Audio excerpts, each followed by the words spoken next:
ಸಮಸ್ತ ನಾಡಿನ ಜನತೆಗೆ ನಮ್ಮ ಸುದ್ದಿ 7 ಕನ್ನಡಗೆ ಆತ್ಮೀಯವಾದ ಸ್ವಾಗತ.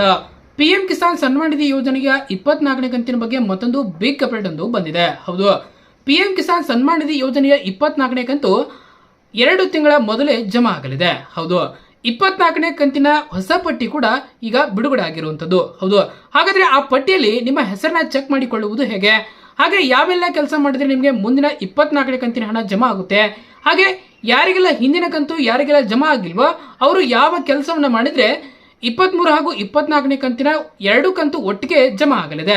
ಹಾಗಾದ್ರೆ ಯಾವೆಲ್ಲ ಕೆಲಸವನ್ನ ಮಾಡಿದ್ರೆ ನಿಮಗೆ ಜಮಾ ಆಗುತ್ತೆ ಎಂಬುದನ್ನ ಈ ವಿಡಿಯೋದಲ್ಲಿ ತಿಳಿಸ್ಕೊಡ್ತಾ ಹೋಗ್ತೇನೆ. ದಯವಿಟ್ಟು ವಿಡಿಯೋನ ಎಲ್ಲೂ ಕೂಡ ಮಧ್ಯದಲ್ಲಿ ಸ್ಕಿಪ್ ಮಾಡಬೇಡಿ, ಯಾಕಂದ್ರೆ ನಮಗೆ ನಾ ಮಧ್ಯದಲ್ಲಿ ಹೇಳುವ ಮಾಹಿತಿ ನಿಮಗೆ ಸಂಪೂರ್ಣವಾಗಿ ಅರ್ಥವಾಗುವುದಿಲ್ಲ. ದಯವಿಟ್ಟು ಕೊನೆವರೆಗೂ ನಮ್ಮ ವಿಡಿಯೋನ ನೋಡಿ.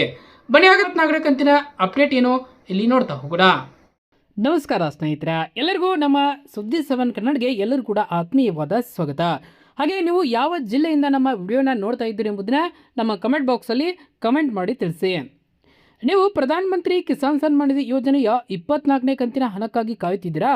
ಹಾಗಿದ್ರೆ ನಿಮಗೆ ಕೇಂದ್ರ ಸರ್ಕಾರದಿಂದ ಒಂದು ಅತ್ಯಂತ ಪ್ರಮುಖ ಹಾಗೂ ಭರ್ಜರಿ ಸಿಹಿ ಸುದ್ದಿ ಬಂದಿದೆ.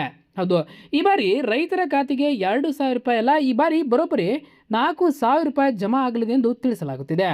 ಅಷ್ಟೇ ಅಲ್ಲ, ಈ ಹಣ ಯಾವಾಗ ಬರಲಿದೆ, ಯಾವ ರೈತರಿಗೆ 4,000 ರೂಪಾಯಿ ಸಿಗುತ್ತೆ ಅನ್ನೋ ಸಂಪೂರ್ಣ ಮಾಹಿತಿಯನ್ನು ನಾನು ಈ ವಿಡಿಯೋದಲ್ಲಿ ತಿಳಿಸ್ಕೊಡ್ತೇನೆ. ವಿಡಿಯೋನ ಇಲ್ಲೂ ಕೂಡ ಸ್ಕಿಪ್ ಮಾಡದೆ ಕೊನೆವರೆಗೂ ನೋಡಿ. ಸ್ನೇಹಿತರೆ, ಸಾಮಾನ್ಯವಾಗಿ PM ಕಿಸಾನ್ ಯೋಜನೆ ಹಣ ಏನು ಪ್ರತಿ 4 ತಿಂಗಳಿಗೊಮ್ಮೆ ರೈತರ ಖಾತೆಗೆ ಜಮಾ ಆಗುತ್ತೆ. ಅದರಂತೆ ಕಳೆದ 23ನೇ ಕಂತಿನ ಹಣ ಏನು ಜೂನ್ ತಿಂಗಳಲ್ಲಿ ಈ 23ನೇ ಕಂತಿನ ಹಣ ಬಂದಿತ್ತು. ನಿಯಮದ ಪ್ರಕಾರ ಮುಂದಿನ 24ನೇ ಕಂತು ಅಕ್ಟೋಬರ್ ತಿಂಗಳಲ್ಲಿ ಬರಬೇಕಾಗಿತ್ತು. ಆದರೆ ಈ ವರ್ಷ ದೇಶದ ಹಲವು ರಾಜ್ಯಗಳಲ್ಲಿ ಅಂದರೆ ತೀವ್ರ ಮಳೆಯ ಕೊರತೆಯಿಂದಾಗಿ ಬರಗಾಲ ಪರಿಸ್ಥಿತಿಯನ್ನು ರೈತರು ಅನುಭವಿಸ್ತಾ ಇದ್ದಾರೆ. ಅದಕ್ಕಾಗಿ ರೈತರು ಎದುರಿಸುತ್ತಿರುವ ಈ ಸಂಕಷ್ಟಕ್ಕೆ ನೆರವಾಗಲು ಕೇಂದ್ರ ಕೃಷಿ ಸಚಿವರಾದ ಶಿವರಾಜ್ ಸಿಂಗ್ ಚೌಹಾಣ್ ಅವರು ಈ ಹಣವನ್ನು ನಿಗದಿತ ಸಮಯಕ್ಕಿಂತ ಅಂದರೆ 2 ತಿಂಗಳ ಮುಂಚಿತವಾಗಿ ಈ ಹಣವನ್ನು ಬಿಡುಗಡೆ ಮಾಡಲು ನಿರ್ಧಾರವನ್ನು ಮಾಡಿದ್ದಾರೆ. ಹೌದು, ಯಾಕಂದರೆ ಮೂಲಗಳ ಪ್ರಕಾರ ಆಗಸ್ಟ್ 15ರಿಂದ ಆಗಸ್ಟ್ 20ರ ಒಳಗಾಗಿ ಈ 24ನೇ ಕಂತಿನ ಹಣ ರೈತರ ಖಾತೆಗೆ ಸೇರುವ ಎಲ್ಲ ಸಾಧ್ಯತೆಗಳು ಇವೆ. ಕಳೆದ ವರ್ಷ ಕೂಡ ಪ್ರವಾಹ ಪೀಡಿತ ರಾಜ್ಯಗಳಿಗೆ ಇದೇ ರೀತಿ ಮುಂಚಿತವಾಗಿ ಕೂಡ ಹಣ ನೀಡಲಾಗಿತ್ತು.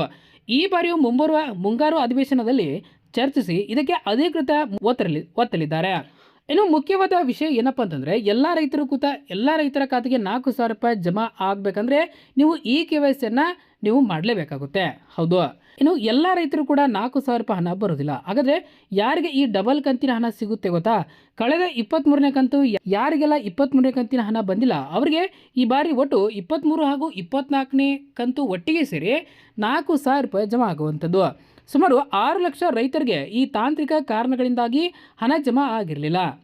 ಇದರಲ್ಲಿ ಮುಖ್ಯವಾಗಿ 3,83,000ಕ್ಕೂ ಹೆಚ್ಚು ರೈತರು ಈ KYC ಮಾಡಿಸಿದ ಕಾರಣ ಹಾಗೂ ಪಹಣಿಗೆ ಆಧಾರ್ ಲಿಂಕ್ ಮಾಡಿಸಿದ ಕಾರಣ ಹಣ ತಡೆ ಹಿಡಿಯಲಾಗಿತ್ತು. ಆದರೆ ಈಗ ಈ ಕೃಷಿ ಇಲಾಖೆ ಇಂಥ ರೈತರ ದಾಖಲಾತಿಗಳನ್ನು ಸರಿಪಡಿಸುವ ಕೆಲಸವನ್ನು 70% ಪೂರ್ಣಗೊಳಿಸಿದೆ. ಅದರಿಂದ ಯಾರೆಲ್ಲ ರೈತರು ತಮ್ಮ ಪಹಣಿ ಆಧಾರ್ ಕಾರ್ಡ್ ಲಿಂಕ್ ಮಾಡಿಸಿ ಈ KYC ಪ್ರಕ್ರಿಯೆಯನ್ನು ಪೂರ್ಣಗೊಳಿಸಿರ್ತಾರೋ ಅವರಿಗೆ ಈ ಬಾರಿ 23ನೇ ಕಂತಿನ ಬಾಕಿಯನ್ನು 2,000 ಮತ್ತು ಹೊಸ 24ನೇ ಕಂತಿನ 2,000 ರೂಪಾಯಿ ಒಟ್ಟಿಗೆ ಸೇರಿ ಒಟ್ಟು 4,000 ರೂಪಾಯಿ ನೇರವಾಗಿ ಬ್ಯಾಂಕ್ ಖಾತೆಗೆ DBT ಮೂಲಕ ಜಮಾ ಆಗಲಿದೆ. ಇನ್ನು ನಿಮ್ಮ ಸ್ಟೇಟಸನ್ನು ಚೆಕ್ ಮಾಡೋದು ಹೇಗೆ ಎಂಬುದನ್ನು ನೋಡೋದಾದರೆ, ನಿಮ್ಮ ಖಾತೆಗೆ ಈ ಬಾರಿ 23ನೇ ಕಂತಿನ ಹಣ ಹಾಗೂ 24ನೇ ಕಂತಿನ ಬಂದಿರೋದನ್ನು ನೀವು ಸ್ಟೇಟಸನ್ನು ಹೇಗೆ ಚೆಕ್ ಮಾಡೋದು? ಬನ್ನಿ, ಇದು ತುಂಬ ಸುಲಭ. ನೀವು PM ಕಿಸಾನ್ ಯೋಜನೆಯ ಅಧಿಕೃತ ವೆಬ್ಸೈಟ್ಗೆ ಭೇಟಿ ನೀಡಬೇಕಾಗುತ್ತೆ. ನಿಮ್ಮ ಫಾರ್ಮರ್ ID ಅಥವಾ ಆಧಾರ್ ಕಾರ್ಡ್ ನಂಬರ್ ಅಥವಾ ಮೊಬೈಲ್ ಸಂಖ್ಯೆನ ನಮೂದಿಸಿ ನಿಮ್ಮ ಸ್ಟೇಟಸನ್ನು ನೀವು ಪರಿಶೀಲಿಸಬಹುದು. ಒಂದು ವೇಳೆ ನೀವು ಕರ್ನಾಟಕದ ರೈತರಾಗಿದ್ದರೆ ರಾಜ್ಯ ಸರ್ಕಾರದ DBT Karnataka mobile app download ಮಾಡಿಕೊಂಡು ಅದರಲ್ಲೂ ಕೂಡ ನೀವು ಆಧಾರ್ ಸಂಖ್ಯೆ ಹಾಕುವ ಮೂಲಕ ನಿಮಗೆ ಯಾವ ಕಂತಿನ ಹಣ ಬಂದಿದೆ ಅಥವಾ ತಡೆ ಹಿಡಿಯಲಾಗಿದೆಯಾ ಎಂಬ ಸಂಪೂರ್ಣ ಮಾಹಿತಿಯನ್ನು ನಿಮ್ಮ ಮೊಬೈಲಲ್ಲಿ ನೀವು ಸುಲಭವಾಗಿ ನೋಡ್ಬೋದು. ಆದ್ದರಿಂದ ರೈತ ಬಾಂಧವರೇ, ತಕ್ಷಣವೇ ನಿಮ್ಮ KYC ಮತ್ತು ಬ್ಯಾಂಕ್ ಖಾತೆಗೆ ಆಧಾರ್ ಲಿಂಕ್ ಆಗಿದೆ ಎಂಬುದನ್ನು ಖಚಿತಪಡಿಸಿಕೊಳ್ಳಿ. ಈ ಪ್ರಮುಖ ಮಾಹಿತಿ ನಿಮಗೆ ಉಪಯುಕ್ತ ಅನಿಸಿದರೆ ತಕ್ಷಣವೇ ಈ ವಿಡಿಯೋಗೊಂದು ಲೈಕ್ ಮಾಡಿ. ಹಾಗೆ ನಿಮ್ಮ ಪರಿಚಿತ ಎಲ್ಲ ರೈತ ಮಿತ್ರರು ಕೂಡ ಈ ವಿಡಿಯೋನ ಎಲ್ಲ ಗ್ರೂಪ್ಗಳಿಗೆ ಶೇರ್ ಮಾಡಿ. ಇಂಥ ಮತ್ತಷ್ಟು ಉಪಯುಕ್ತ ಹಾಗೂ ಹೊಸ ರೈತಪರ ಯೋಜನೆಗಳ ಅಪ್ಡೇಟ್ಗಾಗಿ ನಮ್ಮ ಚಾನಲನ್ನು ಈಗಲೇ ಸಬ್ಸ್ಕ್ರೈಬ್ ಮಾಡಿಕೊಳ್ಳಿ. ಧನ್ಯವಾದಗಳು.